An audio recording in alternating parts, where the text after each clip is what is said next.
مقدمة. لا أحد يدري على وجه التحديد من الذي أحرق الصفحات الأخيرة من حياة شهريار وشهرزاد بعد الألف ليلة وليلة، ولا أحد يدري من الذي كمم كتب التاريخ عما حدث. هل حقا كف شهريار عن القتل بعد أن أحب شهرزاد؟ هل استطاعت شهرزاد أن تأكل عقل شهريار إلى هذا الحد؟ ماذا جرى لمملكة شهريار حينما نام مسرور وترك سيفه؟ ترى هل كان السيف يحمي مسرور أم أن مسرور هو من كان يحمي السيف؟ هل كان مسرور بسيفه هو من يحمي السلطان أم أن السلطان هو الذي كان يحمي مسرور ويحفظ له سيفه؟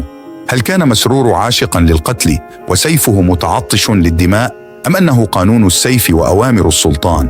أيهما أعطى للآخر قيمته، السيف أم السياف؟ وأيهما أوجد الآخر، الكرسي والسلطان أم السيف والسياف؟ أيهما ضمن للآخر البقاء أم أنهما ندان متلازمان؟ ماذا فعلت يا شهرزاد بالسلطنة والسلطان؟ هل كانت حكاياتك طوال الألف ليلة وليلة من أجل تخدير السلطان وإبعاده عن سيافه؟ وهل كانت تلك الحكايات من أجل أن يترك مسرور الحذر فينام تاركا سيفه؟ من أسرارك يا شهرزاد، من ملفات الألف ليلة وليلة. لقد مر الوقت ولم ينتبه السلطان وهو غارق في الحكايات أن ظهر مسرور قد انحنى فجأة، وأن الشعر الأبيض قد ظهر واضحا في شارب السياف، وأن السيف قد صار عكازا في يده بعد أن صار عجوزا فجأة. لقد سرقت شهرزاد من قلب شهريار 70 دقة، ولم يكن شهريار يحلم من قلبها بأكثر من دقة واحدة. ومع كل صيحة من صيحات الديك وسكتة من سكتات شهرزاد عن كلامها المباح، كانت تخرج روح شهريار يوما بعد يوم شوقا إلى بقية الحكاية. 1000 ليلة وليلة، لا بل 1000 روح وروح. لم تكن شهرزاد هدية لشهريار على ما أزهق من أرواح، بل هي العقاب المناسب له على ما فعل. لا أحد يدري. حاول توفيق الحكيم وطه حسين أن يكشفا غموض ما حدث لشهريار وحبيبته، ولكنني لم أكتفي وقررت أن أفتش بنفسي. قررت أن أفتح التحقيق وأن أشكل لجنة لتقصي الحقائق.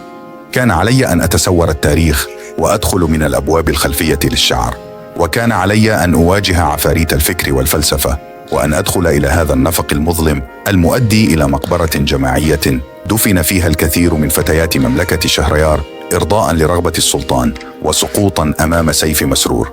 كنت أتمنى أن تنجلي الحقائق كاملة، وكنت أتمنى أن أذهب إلى مملكة شهريار فلا أجد العناكب والتراب قد سكنت القصور التي تكاد تسقط أمام سيف الزمن، لا سيف مسرور. قليل من قصاصات الورق، وكثير من مشاهد الخوف والفزع، وعناكب هنا وأتربة هناك. ترى ما الذي جرى لمملكة السحر؟ وإلى أين تسوقنا التحقيقات؟ الليلة الأولى من 1000 ليلة وليلة لم تكن شهرزاد على يقين من مشاعرها وهي تساق من دار أبيها إلى القصر السلطاني. هل قلت تساق؟ عذرا يا شهرزاد، إن شهرزاد لم تكن أبدا جارية لتساق. لقد كانت ملكة قبل أن تكون زوجة السلطان. كان كبرياؤها أقوى من كل الذين جاءوا ليزفوها إلى مصيرها المحتوم خلف أسوار قصر السلطنة. كيف حجبت الأم دموعها فلم تسقط؟ سأزورك صباحا يا شهرزاد. وكيف تماسكت الفتاة إلى هذا الحد؟ سأنتظرك يا أمي. وكيف لم ينتبه رئيس الحرس إلى قسوته وهو يكسر الحلم ويصادره؟ لا تنرهقي نفسك يا أمها، إن مسرور سينفذ الأمر السلطاني قبل أن تستيقظ الشمس ذاتها. خرجت شهرزاد رافعة رأسها، لم تهتز ولم تضطرب. كانت واثقة أنها لن تكون فريسة لسيف مسرور ولا شيئا مهملا في تاريخ شهريار. ما زالت شهرزاد تفكر في كلمات أبيها: حتى تهزمي السيف ارسمي أنت اللوحة الأولى للقاء الأول. لا تتركي السلطان يحدد لك ما يجري في ليلتكما الأولى حتى لا تكون الأخيرة. يا بنيتي، حتى تهزمي سيف مسرور اجعلي نفسك جزءا من غد شهريار. ما اسمك يا جارية؟ هكذا سأل السلطان عروس هذه الليلة. أنا لست جارية، أنا زوجة السلطان. هكذا أجابت شهرزاد. شهريار غاضبا: كل نساء الرعية ورجالها جوار وعبيد عند السلطان. شهرزاد بصمود وكبرياء: وهل يفخر السلطان أن يكون شعبه مجرد عبيد وجواري؟ شهريار. ما اسمك أيتها الفتاة؟ شهرزاد. هل تزوجت امرأة دون أن تعرف اسمها يا مولاي؟ هل أفتى لك قاضي القضاة أن كونك سلطانا يلغي أولى مبادئ الزواج؟ شهريار. يبدو أنك تستعجلين الموت. شهرزاد. وما الفارق عندي بين الموت الآن أو الموت بعد أن تقضي متعتك أيها السلطان؟ إذا كانت تلك آخر لحظاتي في هذه الدنيا فلتكن هذه اللحظات ملكي أنا، لا ملكك أنت أيها السلطان. شهريار. يبدو أنهم لم يحسنوا اختيار عروس السلطان هذه الليلة، ويبدو أن رؤوسا أخرى سينالها شرف السقوط بسيف مسرور. هؤلاء الذين أتوا بك إلى السلطان دون أن يعلمونك كيف تخاطبين السلطان شهريار، وولدك أيضا هذا الذي نسي أن يعلمك الأدب. شهرزاد. أبي لم يقصر في تأديبي، وأعوانك يعرفون أدبي، وكم تمنى قوادك ووزراؤك لو أنني رضيت بأي منهم زوجا لي. كانوا يحلمون بي وكانوا يتمنون لو اخترت أحدهم قبل أن يصيبني قدر العذارى في مملكة شهريار. شهريار. يبدو أنك لم تكوني لأحد منهم من أجل أن تكوني لسيف مسرور. شهرزاد. بل لأكون زوجة السلطان شهريار. شهريار. يبدو أن سنك الصغير والغرور الملحوظ ومصيرك المحتوم قد أذهب عقلك يا شهرزاد. نعم، اسمك شهرزاد، تذكرت الآن.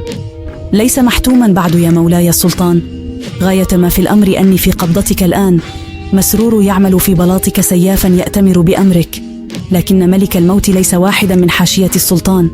أما عن سني الصغير وما تظنه غرورا في كلامي فهو ليس كذلك على كل حال. لقد جلست إلى جدتي وأمي وسمعت منهما حكايات الأطفال، وحفظت كل الحكايات التي سمعتها، وأدركت ما تدسه أمي وجدتي من نصائح خلف كلمات الحكايات. حلمت أن أنقل تلك الحكايات إلى أطفالي يوما ما، وجلست إلى والدي وهو يحدثني عن شؤون الحياة والخلق، وينقل لي خبرته في مواجهة الظروف والأقدار. كنت في عينيه أغلى ملكات الدنيا، وجلست إلى حكماء المملكة ومعلميها، وتعلمت على أيديهم العلوم والفنون التي ترفع من شأن صاحبها وعقله. قرأت عن حكمة الهند والسند، عن تاريخ الممالك والملوك. صحبت والدي في بعض أسفاره، ورأيت الناس في الأسواق وفي البلاد البعيدة. كل هذا يجعلني أبدو مغرورة بعض الشيء، ويجعلك تظن أن عقلي قد ذهب مني. الحقيقة يا مولاي أن لي عقلا قد تدرب على مواجهة الأقدار، وقلبا ثابتا لا يجزع من المكتوب. لعلك لم ترى فتاة أو امرأة من قبل تملك تلك الصفات، بل لعلك لم تحظى بالاستماع إلى امرأة تملك عقلا بدا وكأنه غير معتاد إلا في عالم الرجال. كانت شهرزاد تسعى لفرصتها الأخيرة لكي تكون جزءا من غد شهريار. كانت تسعى لزرع علامة استفهام في عقل شهريار، وليتها تنجح في زرع علامة أخرى في قلبه. كانت تريد أن تكون لغزاً، بل سلسلة من الألغاز في حياة شهريار. وما إن يبدأ شهريار في حل لغز من الألغاز حتى يقع في لغز آخر. يبدو أنك ما زلت تحلمين بالنجاة أيتها المسكينة. ولم لا أحلم؟ هل يصادرون أحلام العروس على باب القصر أيها السلطان؟ سمعت أن مسرور ينفذ أمر السلطان بقطع رقبة العروس عندما يصيح الديك. هذا يعني أنه ما زال عندي متسع من الوقت لأحلم. في كل الممالك وعلى مر التاريخ تحلم كل الصبايا بليلة الزفاف، وتحلم بفارس أحلام يقيم لها حفلا أسطوريا. وما أسعدها تلك الفتاة التي تصبح عروسا للسلطان إلا في مملكتك يا مولاي. هنا يتحول الحلم إلى كابوس ثقيل. هنا تصبح ليلة العمر ليلة النهاية، نهاية العمر ونهاية الأحلام. لقد وجدت نفسك أميرا ثم سلطانا، لذا أنت لا تعرف معنى وقيمة الحلم. لذا لا تعرف الحزن في صوت أم تزف ابنتها للموت، في عيني أب يسلم ابنته لمصيرها المحتوم. أنت يا مولاي سلطان، والسلاطين لا يحلمون، لكنهم يجيدون وأد أحلام الآخرين. يغريك صمتي بالتمادي في حديثك يا شهرزاد. شهرزاد ضاحكة. ويغريك حديثي بالصمت طلبا للمزيد. معك حق، حديثك عذب وضحكتك ساحرة.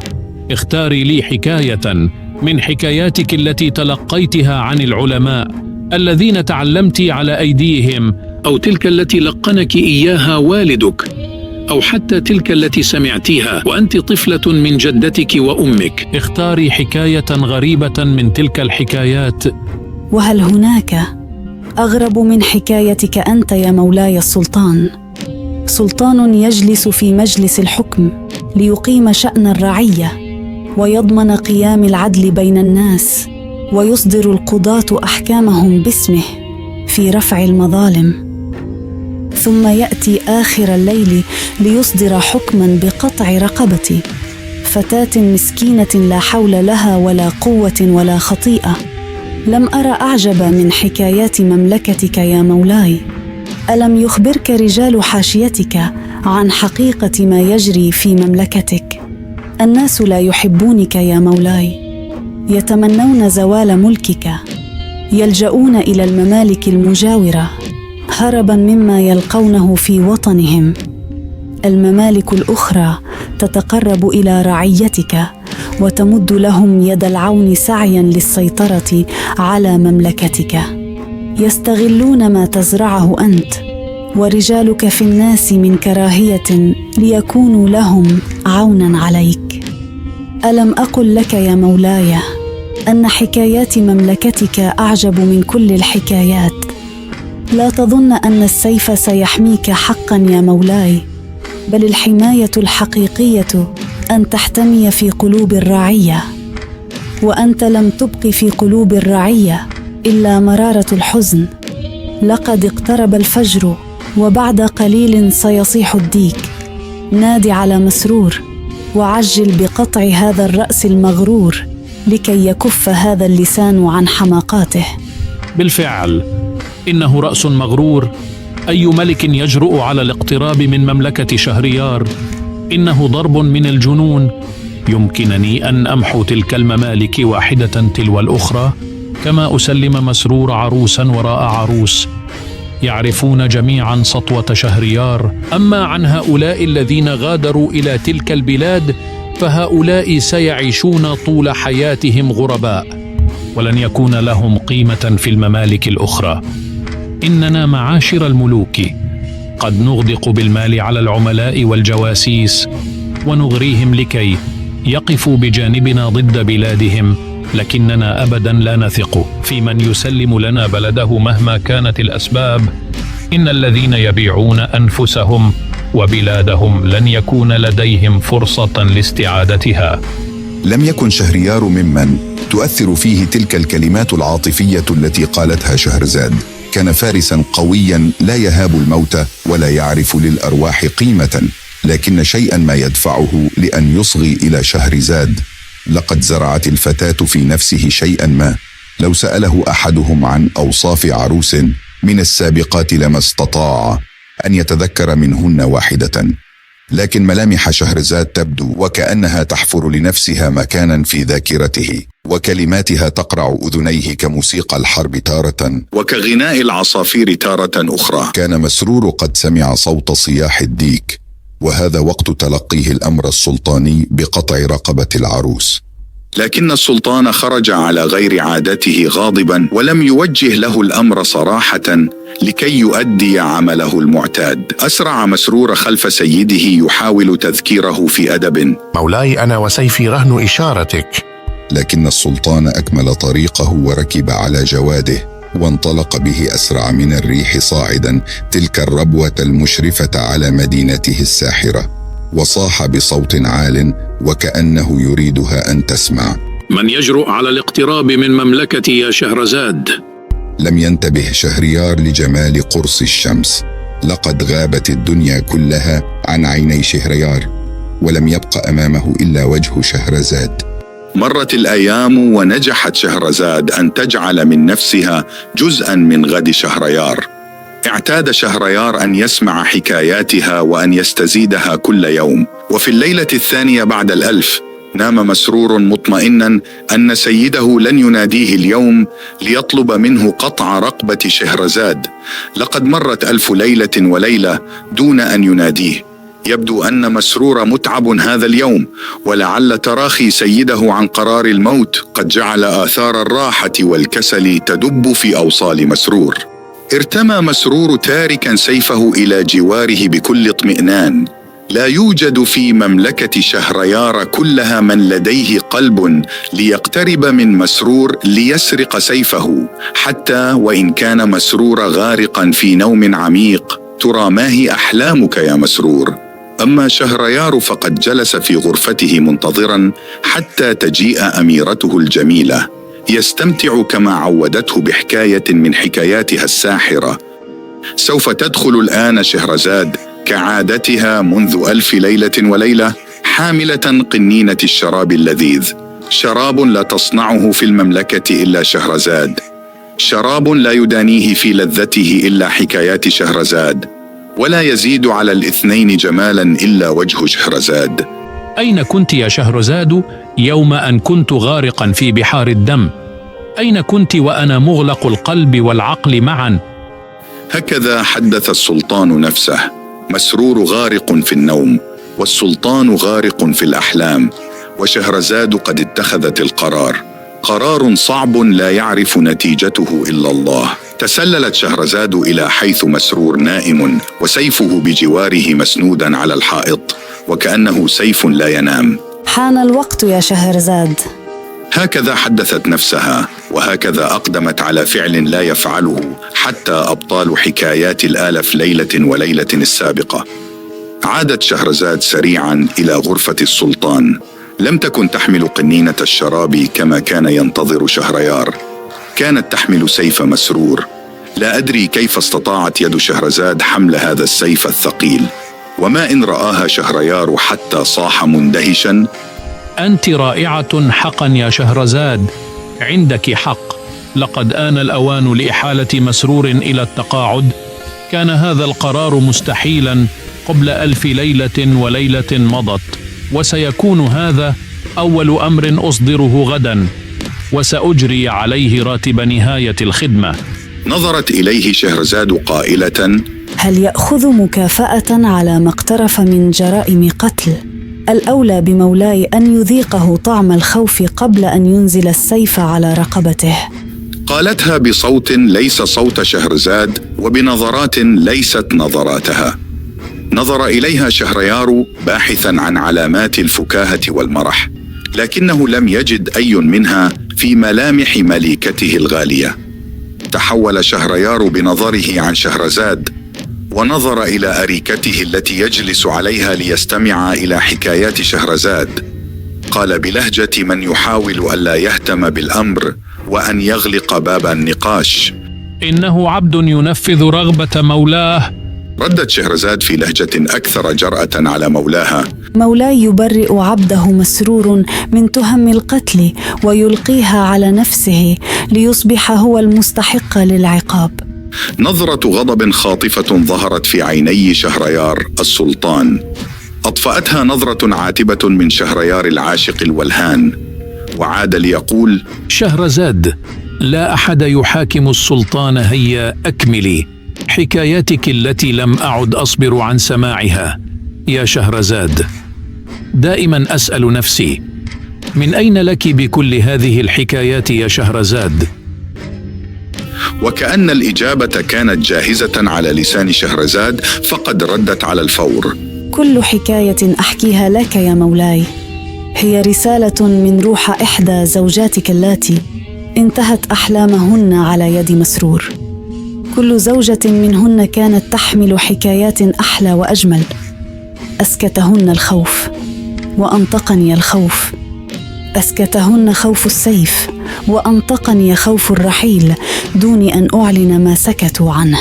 تلقى شهريار الطعنة في صبر عجيب لم يعهده عليه أحد من قبل، وقال كمن يعالج نفاد صبره الذي أوشك أن يغلبه: احكي يا شهرزاد، فقد اشتقت لحكاية اليوم. أكملت شهرزاد حديثها الذي امتلأ بالألغاز أكثر مما امتلأت به حكاياتها في الألف ليلة وليلة السابقة. قالت شهرزاد: أيها السلطان، هل يمكن أن تحكى الحكايات بأمر سلطاني كهذا الأمر الذي تلقيه على عبدك مسرور؟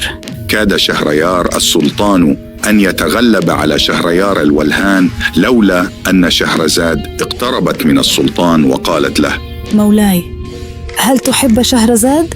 ولم يتردد السلطان في إعلان حبه وعشقه الذي ألهاه عن كل شيء. التقطت شهرزاد الكلام سريعا: وماذا يثبت لي أني حبيبتك التي لن تسلبها حياتها كما فعلت مع من قبلها، أو تحيلها للتقاعد كما تريد أن تفعل مع مسرور؟ لم يكن السؤال صعبا على السلطان العاشق. تمني علي يا شهرزاد، لو طلبت كل ما أملك لوضعته بين يديك. السلطان يملك البلاد بما فيها من خير ورعاية، هل تضعهم بين يدي؟ كل هذا الملك لا يساوي شيئا أمام حبك يا شهرزاد. ردت شهرزاد: وهل تبيع شعبك من أجل امرأة يا مولاي؟ هل يصح هذا؟ حتى وإن كانت تلك المرأة هي شهرزاد؟ قال شهريار: عجيبة أنت اليوم يا شهرزاد، لقد ألهاني حديثك هذا عن حكاياتك التي تحكينها كل يوم. دعك من هذا يا مولاي وقل لي، هل أنت ما زلت عند قولك وتطلب مني أن أتمنى عليك؟ أجل يا شهرزاد، تمني على سلطانك الذي صار ملك يديك. ليس إلى هذا الحد يا مولاي، أنا لا أريد شيئا إلا قلبك. إنه ملك يمينك يا شهرزاد، ولكن دعي هذا السيف وتعالي إلى جواري. لابد أنه قد أتعب يديك الرقيقتين. لا أدري كيف استطعت أن تحملي سيف مسرور، إنه سيف لا يطيقه الفرسان. تعالي يا حبيبتي، تعالي. أجبني أولا يا مولاي، هل أنت جاد في أني أصبحت مليكة قلب مولاي؟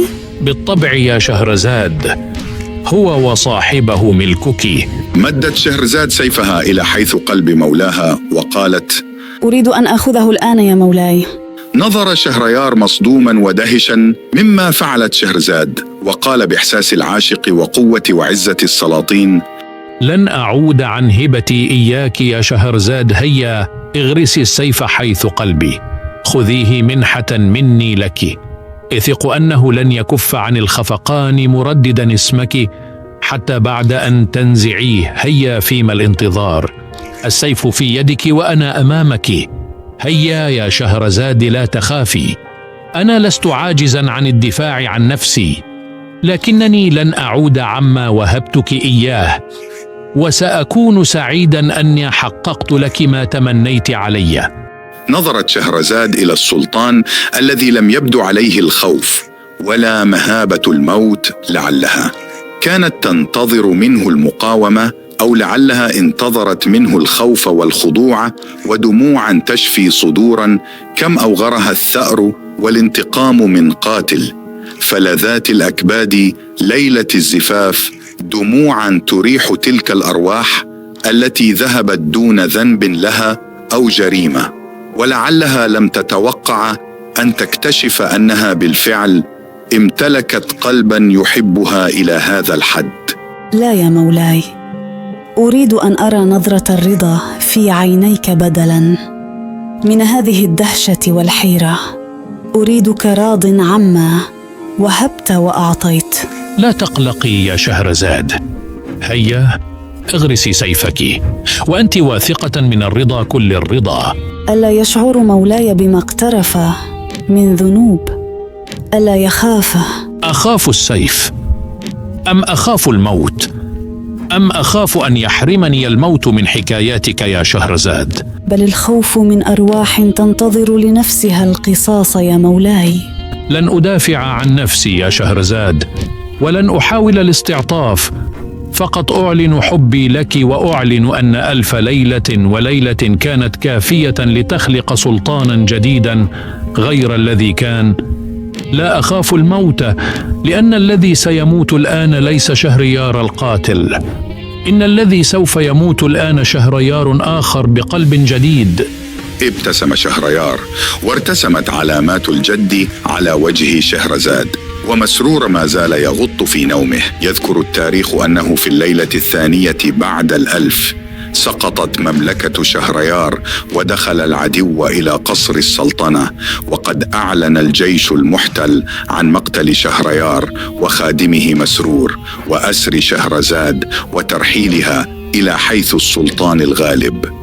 وتذكر سير الخيال الشعبي أن الغزاة حملوا قلب شهريار مع شهرزاد، وكان ما زال ينبض وكأنه يقول: أحبك يا شهرزاد،